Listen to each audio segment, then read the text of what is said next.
신들의 제국 바빌로니아. 야망의 연대기.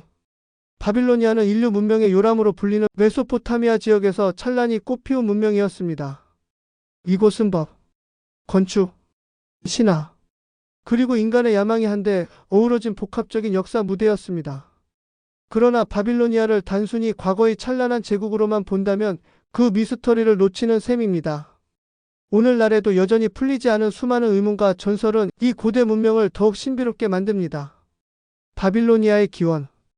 기원전 1894년경 아모리인들이 세운 작은 도시국가인 바빌론은 메소포타미아 문명의 중심부에 자리 잡았습니다. 바빌로니아는 이미 선행 문명인 수메르와 아카드의 영향을 받으며 성장했습니다. 수메르는 세계 최초의 문자 체계인 쐐기 문자를 개발했으며 아카드는 중앙 집권적 통치 모델과 관계 농업을 통해 번영을 누렸습니다. 바빌로니아는 이러한 유산을 흡수해 독자적인 문명을 형성하기 시작했습니다. 이 지역의 자연 환경은 문명 발전의 중요한 요소였습니다. 티그리스강과 유프라테스강 사이의 비옥한 초승달 지대는 농업 생산성을 극대화하며 인구 증가를 가능하게 했습니다. 그러나 동시에 이 지역은 잦은 홍수와 외부 침략에 취약했기 때문에 바빌로니아인들은 생존을 위해 끊임없이 기술과 군사력을 발전시켜야 했습니다. 바빌로니아 제국의 탄생. 바빌로니아를 세계적인 제국으로 변모시킨 주인공은 바로 함무라비였습니다. 함무라비는 기원전 1792년부터 1750년까지 바빌로니아를 통치하며 주변 도시국가들을 하나로 통합했습니다. 그는 정복을 통해 단순히 영토를 확장한 것에 그치지 않고 정복지의 법과 문화를 통합하여 강력한 제국의 기틀을 마련했습니다. 그의 가장 위대한 업적은 단연 함무라비 법전입니다. 함무라비 법전은 282개의 법 조항으로 이루어져 있으며 당시 사회의 다양한 측면을 포괄적으로 다뤘습니다. 농업, 상업, 결혼, 이혼, 계약, 범죄, 처벌 등 일상생활의 모든 영역을 규정한 이 법전은 단순한 규범을 넘어 사회적 안정과 질서를 유지하기 위한 도구였습니다. 법전의 상단에는 태양신 샤마시가 법을 함무라비에게 전달하는 모습이 새겨져 있습니다. 이는 법이 신성한 권위에 의해 제정되었음을 상징하며 법 집행을 통한 통치의 정당성을 확보하려는 의도가 엿보입니다. 오늘날 이 법전은 고대 사회의 윤리적, 법적 사고방식을 이해하는데 중요한 자료로 평가받고 있습니다. 하늘을 향한 인간의 도전. 바빌로니아 문명에서 가장 신화적인 요소 중 하나는 바벨탑입니다. 성경 창세기에서 묘사된 바벨탑은 인간이 하늘에 닿기 위해 지은 거대한 탑으로 신들의 분노를 사 혼란에 빠졌다는 이야기로 유명합니다.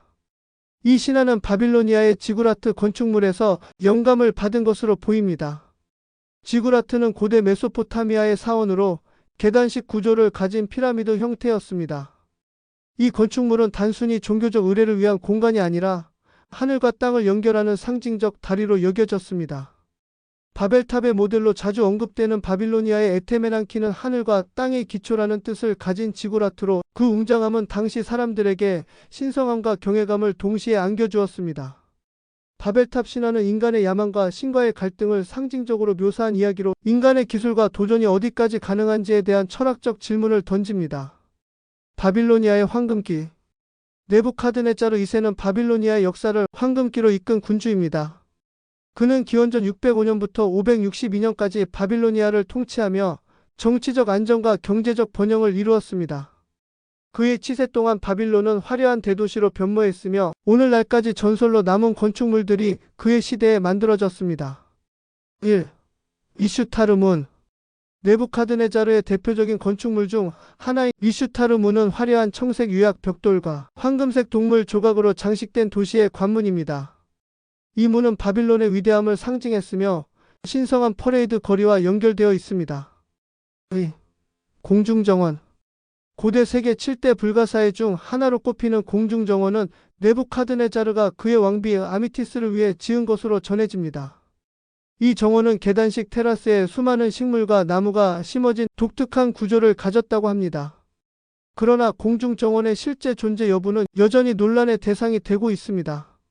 일부 학자들은 이를 바빌론이 아니라 아시리아의 닐루드에 있었던 정원으로 보고 있습니다. 공중정원의 전설은 단순한 건축적 기적이 아니라 인간이 자연과 조화를 이루려는 노력과 사랑의 상징으로 해석됩니다. 네부카드네자르의 정원은 현대인들에게도 자연과 인간의 관계에 대한 깊은 질문을 던집니다. 위대한 제국의 최후. 바빌로니아는 기원전 539년 페르시아 제국의 키루스 대왕에게 정복당하며 몰락했습니다. 네부카드네자르 이후의 왕들은 내부 혼란과 외부의 위협에 효과적으로 대응하지 못했으며 위는 제국의 약화로 이어졌습니다. 바빌로니아의 몰락은 단순히 군사적 패배로 끝나지 않았습니다. 고대 기록들은 제국의 몰락을 신의 뜻으로 해석했습니다. 인간의 과도한 야망과 신의 질서를 무시한 결과가 바빌로니아의 몰락을 불러왔다는 것입니다. 이러한 해석은 바벨탑 이야기와도 연결되며 바빌로니아의 운명을 신화적 관점에서 이해할 수 있게 합니다. 현대의 바빌로니아. 오늘날 바빌로니아는 단순히 과거의 유물이 아니라 인류 문명 발전에 있어 중요한 교훈을 제공하는 상징으로 여겨집니다. 발굴된 점토판과 유물들은 고대 바빌로니아인의 삶과 사상을 생생히 보여줍니다. 특히 수천 개의 점토판에 기록된 쐐기 문자는 고대인의 과학, 천문학, 종교적 믿음을 이해하는 데 중요한 단서를 제공하고 있습니다. 그러나 여전히 많은 의문들이 남아 있습니다. 바벨탑의 실제 위치는 어디였을까? 공중정원은 정말 존재했을까?